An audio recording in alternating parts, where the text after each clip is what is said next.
ലോക്സഭാ തിരഞ്ഞെടുപ്പിൽ ഇടതുമുന്നണി നേരിട്ട വൻ തിരിച്ചടിക്ക് ഉത്തരവാദി ആരാണ്? നേട്ടങ്ങളുണ്ടായാൽ അത് ക്യാപ്റ്റന്റെ ക്രെഡിറ്റ് ആണെന്ന് പറയുന്നവർ വമ്പൻ പരാജയമുണ്ടായപ്പോൾ അത് ക്യാപ്റ്റന്റെ കഴിവുകേടാണെന്ന് സമ്മതിക്കുക തന്നെ വേണം. അതുതന്നെയാണ് CPI ജില്ലാ നേതാക്കളുടെയും അഭിപ്രായം. LDFന്റെ പരാജയത്തിന് കാരണം മുഖ്യമന്ത്രി പിണറായി വിജയന്റെ ഏകപക്ഷീയമായ പെരുമാറ്റമാണ്, ധാർഷ്ട്യമാണ്.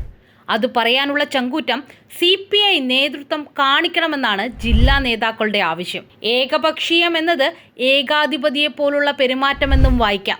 അതിപ്പോഴാണോ നേതാക്കൾക്ക് മനസ്സിലായുള്ളൂ എന്നാണ് സാധാരണക്കാരന്റെ ചോദ്യം. മാത്രമല്ല, തിരഞ്ഞെടുപ്പിൽ നാണംകെട്ട പരാജയം ഏറ്റുവാങ്ങിയ ശേഷവും മുഖ്യമന്ത്രി ധാർഷ്ട്യത്തോടെയാണ് പെരുമാറുന്നതെന്നും അതൊട്ടും ശരിയല്ലെന്നും നേതാക്കൾ വിമർശിച്ചു. തോൽവിക്ക് പ്രധാന കാരണം മുഖ്യമന്ത്രിയുടെ ധാർഷ്ട്യമാണ്. അത് പറയാനുള്ള ആർജവം CPI കാട്ടണം. മുന്നണി കൺവീനർ EP ജയരാജൻ BJP നേതാവ് പ്രകാശ് ജാവദേക്കറിനെ കണ്ടതും തിരഞ്ഞെടുപ്പിലെ തിരിച്ചടിക്കൊരു കാരണമാണ്. സർക്കാർ ജീവനക്കാരെയും പെൻഷൻകാരെയും വെറുപ്പിച്ചു.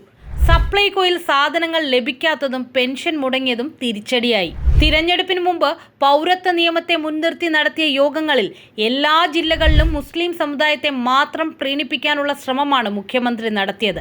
എന്നാൽ ഈ സമുദായത്തിന്റെ വോട്ട് LDFന് ലഭിച്ചില്ല. ഹിന്ദുക്കളടക്കമുള്ള മറ്റു സമുദായങ്ങൾ LDFൽ നിന്ന് അകലുകയും ചെയ്തു.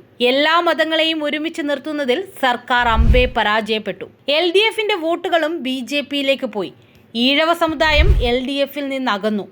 LDFന് മേൽക്കൈയുണ്ടായിരുന്ന പല ബൂത്തുകളിലും BJPക്ക് വോട്ട് കൂടി. ഇത് പരിശോധിക്കേണ്ടതാണ്. സർക്കാർ പുനർവിചിന്തനം ചെയ്യണം. പിണറായി വിജയൻ മുഖ്യമന്ത്രി സ്ഥാനം ഒഴിയണം. മുഖ്യമന്ത്രി മാറാതെ മുന്നണിക്കൊരു തിരിച്ചുവരവ് എളുപ്പമല്ലെന്നാണ് CPI തിരുവനന്തപുരം ജില്ലാ എക്സിക്യൂട്ടീവ് യോഗത്തിലെ കണ്ടെത്തൽ. പക്ഷെ ഒന്ന് ചോദിക്കട്ടെ, പൂച്ചയ്ക്ക് ആരാണ് മണികെട്ടുക? ഇതിനിടയിൽ ഒരു കാര്യം കൂടി പറഞ്ഞു പോകട്ടെ. ഞങ്ങളുടെ വീഡിയോകൾ മിസ്സാകാതെ കാണാനായി ചാനൽ സബ്സ്ക്രൈബ് ചെയ്യുക. ഒപ്പം ബെൽ ബട്ടണിലെ ഓൾ ഓപ്ഷൻ ക്ലിക്ക് ചെയ്യുക.